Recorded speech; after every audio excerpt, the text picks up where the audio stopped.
poke in that lane, and they're going hard for this mid-game power spike. Very reminiscent of what SK Telecom would run with this mid lane Varus, and if they miss Vision. And look at that, just a flash forward onto the equalizer. There's the knockback, and that's going to be first blood taken by Smeb, so they got it where they wanted it. Good. Finds wisdom. We're waiting to see what can happen here. Score's got permanent slow, and Gragas has his flash available though. Well, no ult here except for the shockwave, but that's just not going to be enough. Actually, Fixer manages to make his way. There's a Varus arrow, and look at this. The Tiger's absolutely catching him in the choke right now. Teleport in from Someday. Can they get some work done? Gorilla getting low. No ultimate for him yet. Fixer goes down. And that is Someday. Everyone just piling into the AoE, and a huge number of kills, 4 for 1. Miss that power spike, you just never do damage, pretty much. So there are ways to shut it down, but, you know, against Sununu, that's less likely to happen. Fixer getting dove underneath this turret. There's an equalizer coming in off the TP.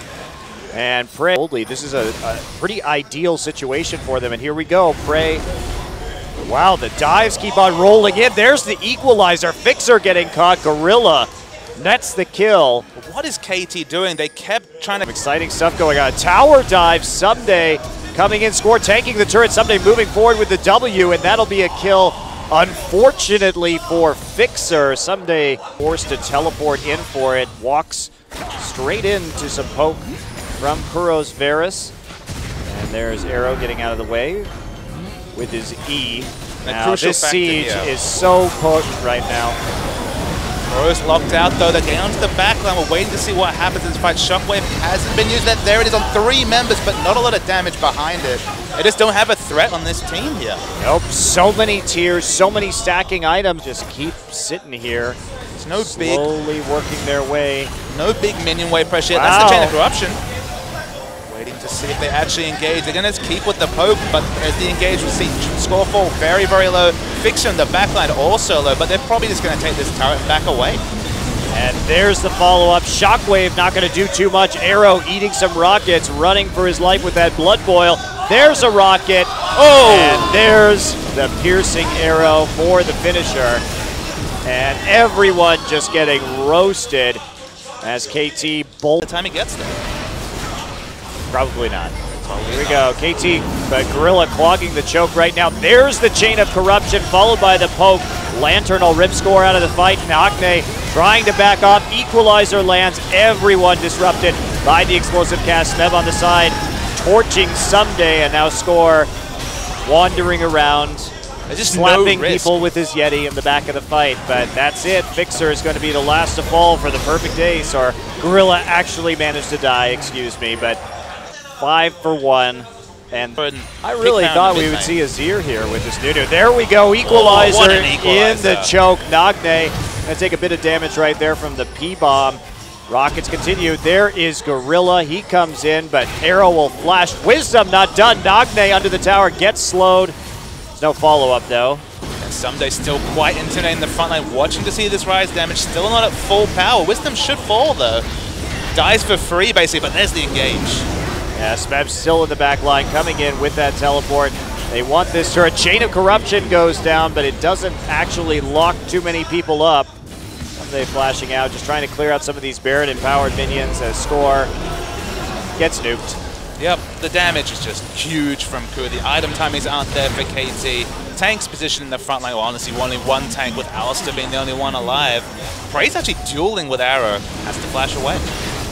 That's all they got though. One inhib, such a head scratcher. So let's follow that logic. Let's follow what KT have done. See an engage. Gorilla just flash pulled absolutely nothing right there, so a bit of a misplay. Just slightly. Obviously went for the flash headbutt pole and was out of headbutt range as far as we can tell. Yeah, more than likely, and there we go. Gorilla now getting hooked in, has the Unbreakable Will on. There's the shockwave. Does no damage. Yeah. And there is Someday just melting in the middle of a team fight. Okay, we're just seeing some cleanup here. Waiting to see another piercing arrow potentially take down somebody. Score and the rest of his team just trying to just distract them from finishing the game, but there's nothing they can do, and that's been the tone of all 30 minutes of this game. Yeah, this siege is just irresistible from the KOO Tigers. They will take a very easy 30-minute win for that Game 1 victory. KT has a lot to think about in this second match. The Tigers cruising. And KOO parlaying their strong play against CJ that didn't translate into a win, into at least a first game win here. A lot of the things that we leveled against KT, smart drafting, smart playing around power spikes, that was KOO this game, and KT was just a big head scratcher. Well, they've got some time to bounce back though. KT can mix it up. They will be on the red side this time, so can they get a couple of those power picks? KOO coming away with the Alistair and the Gragas, trading it for the Ryze, but playing around the Ryze so well that it really didn't matter. I follow that, but picking a Ryze, then kind of going for some poke, a bit of wave clear, scattered power spikes. KT's draft, in general, was very, very poor, and they have to just center themselves and bring out something new.